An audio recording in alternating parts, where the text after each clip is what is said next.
Did you know you have the power to say, "Not on my watch"? Let's talk about slaying cycles on episode 25 of Motherhood Unmasked. This is Motherhood Unmasked, the podcast for real talk about the challenges moms face. I'm your host, Vanessa Harris. But Mama, you're the kind of hero who doesn't need to hide behind a mask. I'm looking forward to connecting with you today. Hey there, Mama Bear. Vanessa here with more compassion, candor, and clarity for you.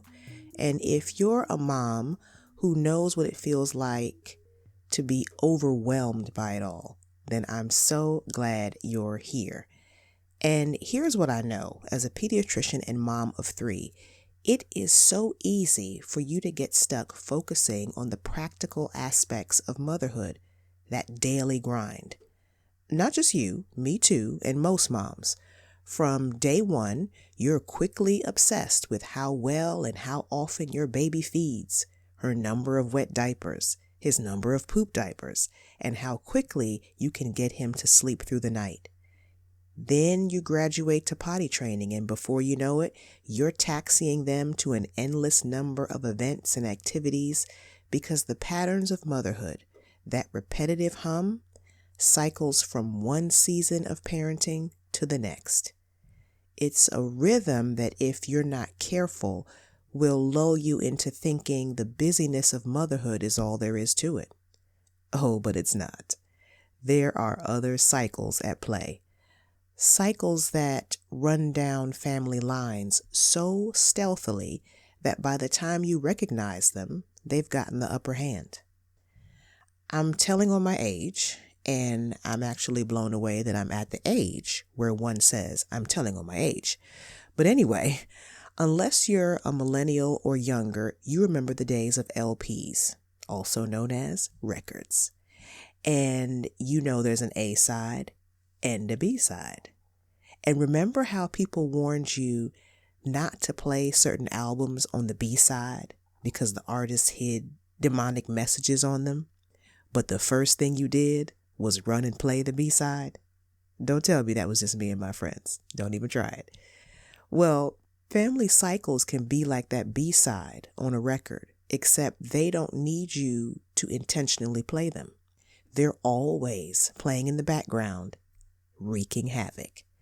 And if you're so busy running in circles, you'll miss the cycles, undermining your family and legacy. If you're on my email list, and if you're not and you're a regular listener, why aren't you?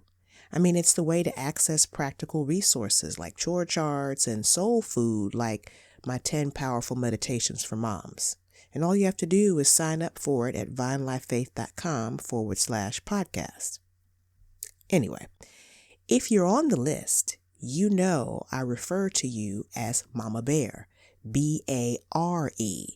Because at Motherhood Unmasked, we're moms with the courage to bear it all when it comes to the challenges of motherhood, so our parenting leaves a powerful legacy. But I presume you're the other kind of Mama Bear too. You know, the BEAR kind, who becomes superhuman when your child is in danger. Well, generational cycles can be more devastating than a physical villain because the casualty count is higher. It's no secret on this podcast that growing up, my mom and I were not close at all. Now, I love my mom and I accept her for who she is, but a close relationship wasn't something she seemed able or interested in having. And since I've always studied people, I noticed she often felt offended by me over things that seemed silly or outright false. And it played itself out as the defensiveness of one who felt victimized. And recognizing that, I decided I'd be the kind of woman to skip the blame shifting thing and just own my stuff.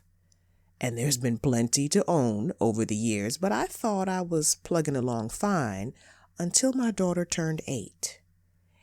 That's when I noticed my sweet and gracious girl switch like Sybil and get offended over the most ridiculous things and point the blame at everyone but herself. Now I know what you're thinking. Vanessa, that's every girl. that age. And as a pediatrician, I'm well aware of developmental stages, but this was different. Not only is it not like her to be that way, she sounded and behaved like her grandmother, though they haven't really spent a lot of time together in the scheme of things. We live in different states, always have, having been a military family. We just have not lived near my parents much, and so they haven't spent a lot of time together. And since I'm the link that they have in common, it made me look at me. Do I own it when I'm wrong? Check, I do. And have I been known to take offense and rehearse what others did to me? Check. Yep. So now that I saw the pattern, how was I going to address it? Well, first, it was by identifying the cycle. And when I stepped back, I recognized it clearly. Here's our cycle.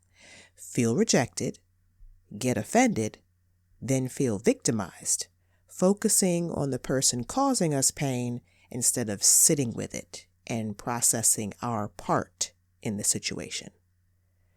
Rejection was a wound passed down from my mom to me and now threatened to undo my daughter's compassionate nature.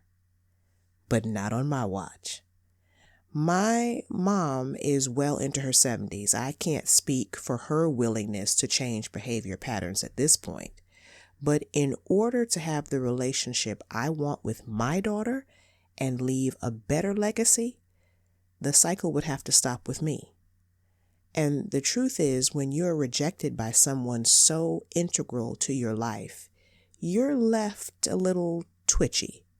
So although I'm good at recognizing my part in conflicts and not playing the victim with those who've offended me, I realized through prayer, journaling, and counseling, I harbored resentment that I needed to admit and confront because it left me guarded in my relationships with women and my daughter, most importantly. Side note, you do know your daughter picks up more from you than how to cook spaghetti, fold laundry, or how to close a business deal, right? She picks up your attitude and your mannerisms and the wounds you don't outright share but are festering below the surface. Because parenting is more caught than taught. So, what did I do? I exposed the cycle.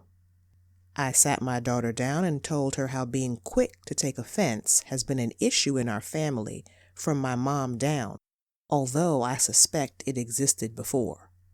My mom doesn't talk about her upbringing, and my grandmother passed away in Jamaica when I was 10, so I didn't get to ask her much about her childhood.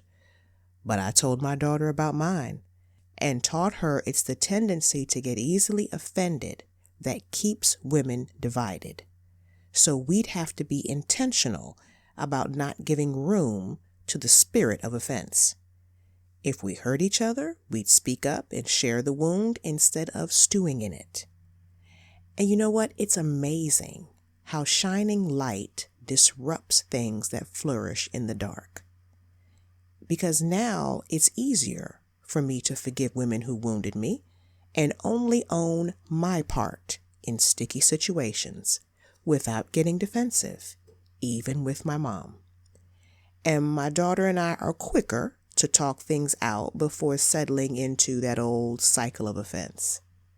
And it's crazy when I wonder about how long that cycle wrecked the mother-daughter dynamics and other female relationships in my family line. I really have no idea how long it might have been going on, nor the price we paid as a family letting it go unchecked. And I'm also grateful for the courage to say it stops with me.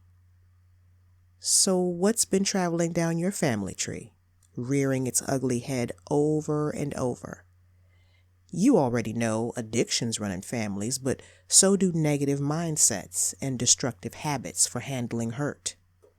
If there's going to be healing, someone has to stop, learn the pattern, assess the cause, and yank up the mindset feeding the cycle. So why not you? Is it easy? No, ma'am. But neither was childbirth, and you did what you had to get it done, even if it meant a C-section. And can I shout out to the mamas who've had C-sections?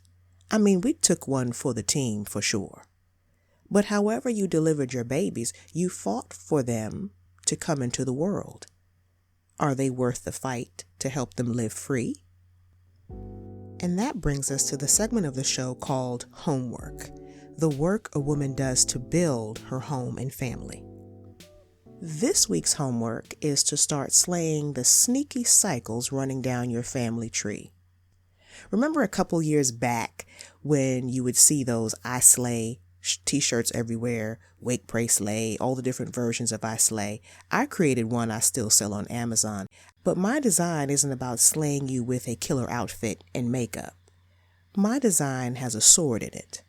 So when I say slay the cycles, I mean destroying patterns threatening to destroy your family. It's the willingness to seek them out and face them head on. To ask yourself the tough questions about what runs in your family and what it costs you all. To sit with your answers and decide what it will take to end the cycle. You may have to pray for insight. You may need counseling. You may need both. I did. But do the work and involve your family. Because you don't have time to hide behind the mask of, we're fine, everything's fine, while the little foxes run rampant, ruining your family vine. You have children to raise and generations to impact. So if you'd like a one sheet of questions to help you recognize harmful patterns in your family, connect with me by signing up for my email list at vinelifefaith.com/podcast. And if you have the perfect family tree, or more realistically, you've already slayed your family's negative cycles, I salute you and remind you that what it took to get free is what it takes to stay free. So let's slay those cycles, Mama Bear. Because remember, when it comes to you being the mother of your children, you are the woman for the job. Take care. For all things Motherhood Unmasked, including fun and helpful resources and a link to leave me a message, check out vinelifefaith.com/podcast. Motherhood Unmasked is sponsored by Vine Life Faith, where we're breaking negative cycles and building healthy community through connection with Christ. vinelifefaith.com.